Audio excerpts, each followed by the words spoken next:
ओम श्री गणेशाय नमः। श्री पुरुषोत्तम मास महात्म्य तीसरा अध्याय वैकुंठ लोक गमन। हे नारद जी, जो कुछ भगवान कृष्ण ने राजा युधिष्ठिर से कहा वही मैं तुमसे कहता हूँ।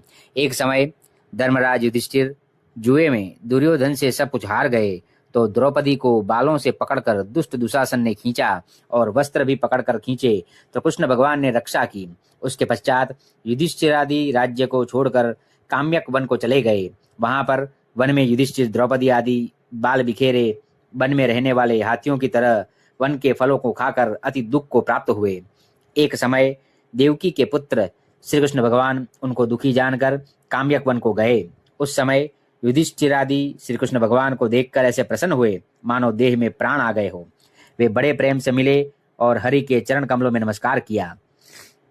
द्रौपदी ने भी प्रणाम किया। राजा युधिष्ठिर को दुखी देखकर और ऐसे ही द्रौपदी को दुखी देखकर श्री कृष्ण भगवान भी अत्यंत दुखी हुए।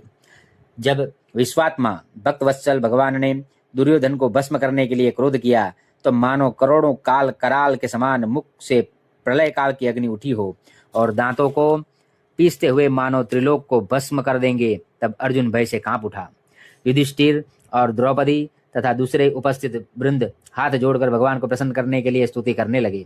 अर्जुन कहने लगे, हे कृष्ण, हे जगन्नाथ, हे नाथ, मैं जगत से बाहर नहीं हूँ, फिर आप मेरी रक्षा क्यों नहीं करते? आप तो सारे जगत की रक्षा करने वाले हो।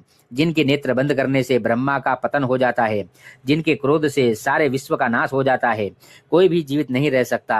हे जगतपते, इस संहार करने वाले क्रोध को दूर कीजिए। आपके क्रोध से संसार में प्रलय हो जाएगी। भगवान कहने लगे कि हे नारद जी, अर्जुन इस प्रकार कहकर हाथ जोड़कर श्री कृष्ण भगवान को नमस्कार करने लगे। तब श्री कृष्ण भगवान अर्जुन के इस प्रकार स्तुति वचन सुनकर शीतल हो गए। फिर प्रेम से व्याकुल होकर युधिष्ठिर आदि श्री भगवान को बारंबार नमस्कार करने लगे। श्री नारायण कहने लगे कि हे नारद जी, इस प्रकार प्रेम से मग्न हो सिर झुकाकर हाथ जोड़ बारंबार भगवान कृष्ण को नमस्कार कर अर्जुन ने भगवान श्री कृष्ण से जो प्रश्न किया वह मैं तुमसे कहता हूँ। हरि भगवान यह सब सुनकर पांडवों के हितकारक वचन कहने लगे। कृष्ण कहने लगे, हे अर्जुन, मेरे वचनों को सुनो और आपने जो अपूर्व प्रश्न किया है इस समय में इसका उत्तर देने को समर्थ नहीं। यह गुप्त प्रश्न ऋषियों को भी कठिन है, तो भी हे अर्जुन, मैं तुम्हारी मित्रता और भक्ति से प्रसन्न होकर अत्यंत कठिन उत्तर को क्रम से कहता हूँ, सुनो। हे अर्जुन, एक समय में संयोगवश अधिक मास आया, उसको सब असहाय, निंदक, अपूज्य मलमास और नवी की संक्रांति से वर्जित ऐसा कहते हैं।